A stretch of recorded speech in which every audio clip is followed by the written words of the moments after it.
Bonjour à toutes et à tous et bienvenue dans cette nouvelle vidéo sur la chaîne de Nico. Aujourd'hui une vidéo qui diffère des autres. Comme vous pouvez le voir, on est à l'extérieur et en fait on se trouve à Toulouse, on est au Fab 14 de Toulouse. Donc on va aller voir différents stands et on va aller voir ceux qui veulent bien nous présenter leur projet. Allez, c'est parti.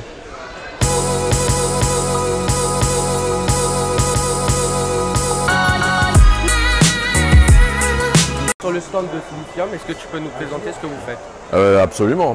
En fait, Silicium est une association qui a pour but de préserver le matériel informatique ancien et les vieux jeux vidéo dans le but de les avoir et de les présenter au public.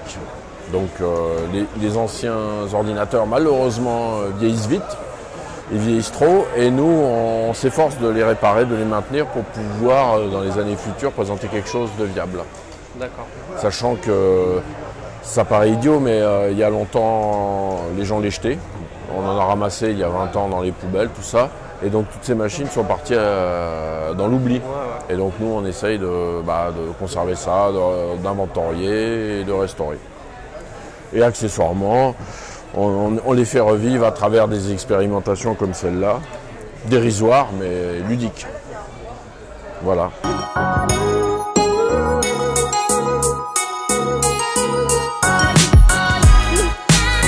Bonjour, notre Fab Lab s'appelle Montolab, on est à Montauban et on vous propose la fameuse, l'unique, la machine à câlin. La machine à câlin, c'est une machine qui bouge, une machine qui vous accueille, qui vous embrasse et qui vous joue une petite musique que pour vous. C'est une sensation un peu originale et très tendre et on est les seuls à vous proposer ça. Et notre Fab Lab a décidé de montrer cette animation en contraste avec celle-ci pour montrer qu'on est capable de faire des choses très très différentes. Là, on a quelque chose de sérieux, de concret, qu'on a appelé Alno, une alarme nocturne destinée aux diabétiques, qui en est au stade de projet et qui permet pour les diabétiques de type 1, équipés du capteur Freestyle Libre de chez Abbott, de remonter l'info et de permettre à la famille ou à un aidant d'être prévenu s'il y a un problème de dérive pendant la nuit. Comme ça, la perte de connaissance ne durera pas et peut même être détectée des fois à l'avance. Et la prise en charge est rapide, donc sans conséquence pour personne. Voilà. Donc nous, on est l'association My Human Kit. C'est un Fab Lab qui s'appelle Human Lab et qui donne la possibilité à des personnes en situation de handicap de venir fabriquer ou de se faire aider en tout cas à fabriquer ce dont elles ont besoin. On travaille sur la mobilité, la personnalisation de fauteuils roulants, des aides techniques bien précises.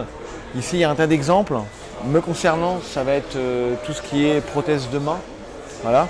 Donc on fabrique aussi bien des aides techniques qui vont permettre de couper des pizzas, de jouer de la guitare, que par exemple ici une main on va dire bionique, je pourrais dire hop,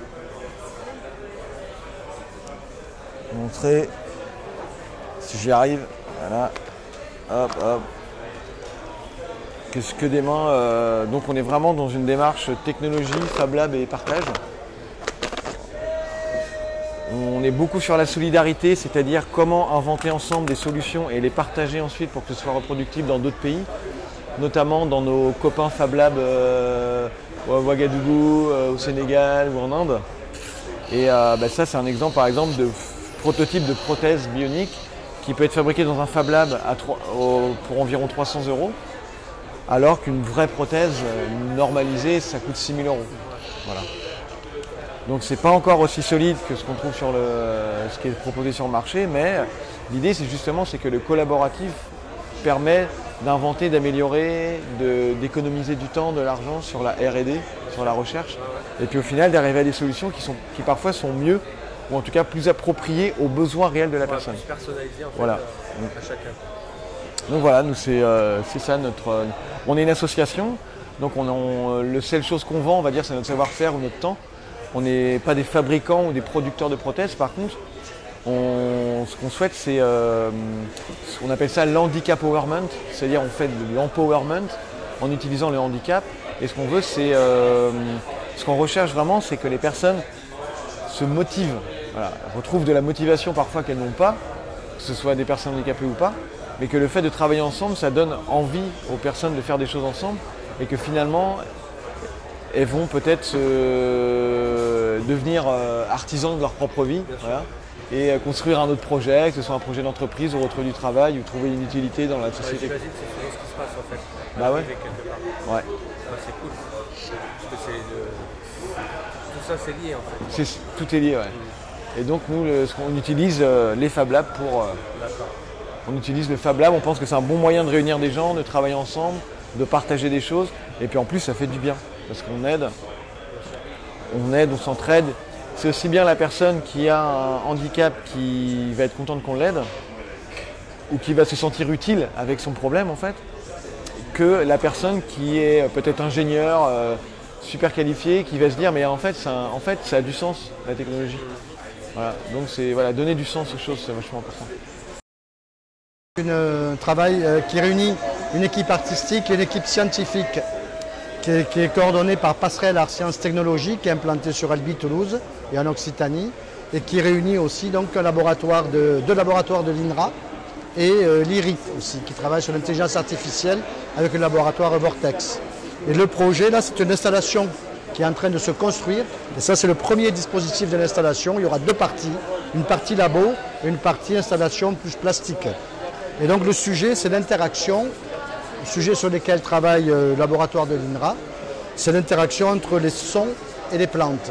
Et donc là, on a reproduit en fait, sous forme d'une installation, une expérience de laboratoire que les scientifiques font actuellement, qui est donc, qu'on peut aller voir du coup, voilà, et qui est donc un plant de tabac, qui est donc, il y a des balles de tennis dessous, parce qu'en fait, ils se servent de ça pour isoler au niveau vibratoire, et ça ne coûte pas cher, donc c'est pratique. Puis il y a donc une cage Faraday, un grillage autour, pour isoler la plante des ondes magnétiques électriques. C'est un plant de tabac qui est à l'intérieur. Donc, et ce plant de tabac, il y a deux électrodes dessus, qui sont plantées, une en bas, puis une un peu en haut sur la plante. On voit deux électrodes avec le fil qui est relié donc à une carte d'acquisition du signal, et on va afficher le signal électrique sur l'écran.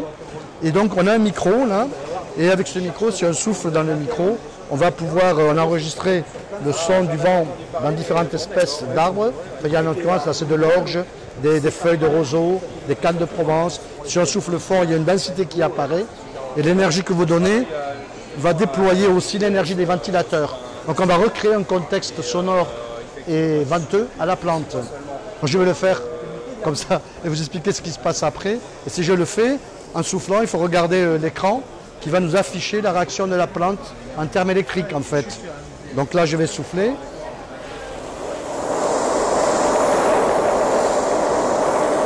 Voilà, on a un pic.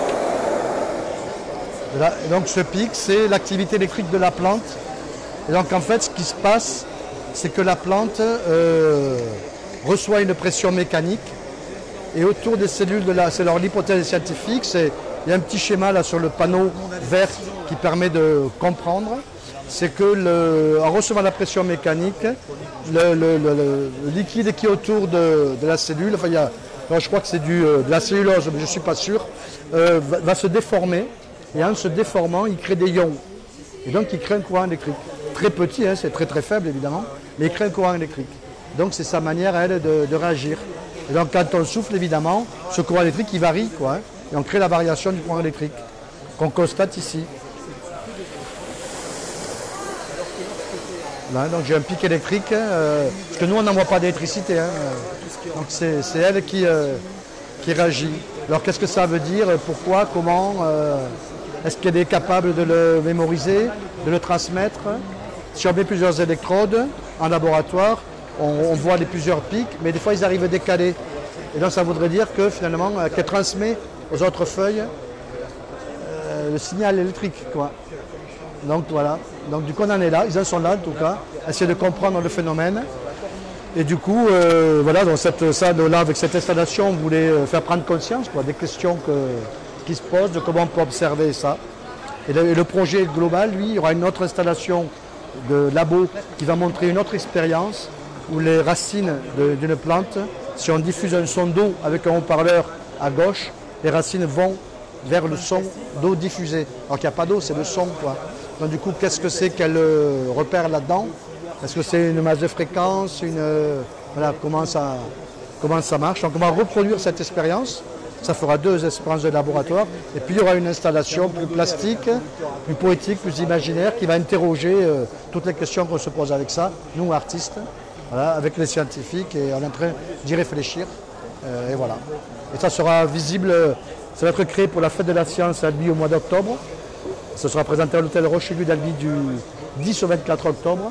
Et je pense que ça sera présenté aussi au Quai des Savoirs à Toulouse. On n'a pas encore la date. Et puis ça va tourner sur la région et même en France, quand toute l'installation sera finie. Et qui rendra compte de cette démarche entre les scientifiques et les artistes.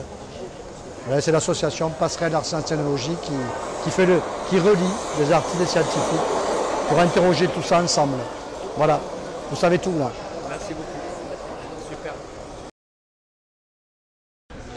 Alors, bonjour, je m'appelle Alexis Eskenazi, je suis designer du projet Toulouse Clean Up.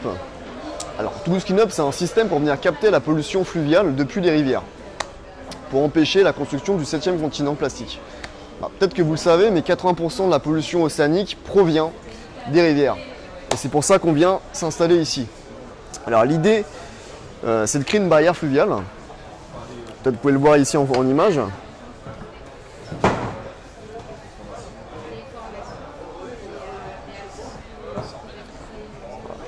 Après, ça fonctionne. On utilise le courant pour actionner les roues à aubes. Donc il y a un barrage de chaque côté. Les déchets se retrouvent en face du tapis mécanique, actionnés par les roues à aubes, et ça finit dans le bac ici. Voilà notre petit principe. Alors la petite astuce, c'est que c'est un projet qui est entièrement construit depuis le Fab Lab Artilec de Toulouse, donc ici. Et donc tous les Fab Labs du monde peuvent le reproduire. C'est notre stratégie pour pouvoir lutter efficacement contre la pollution océanique.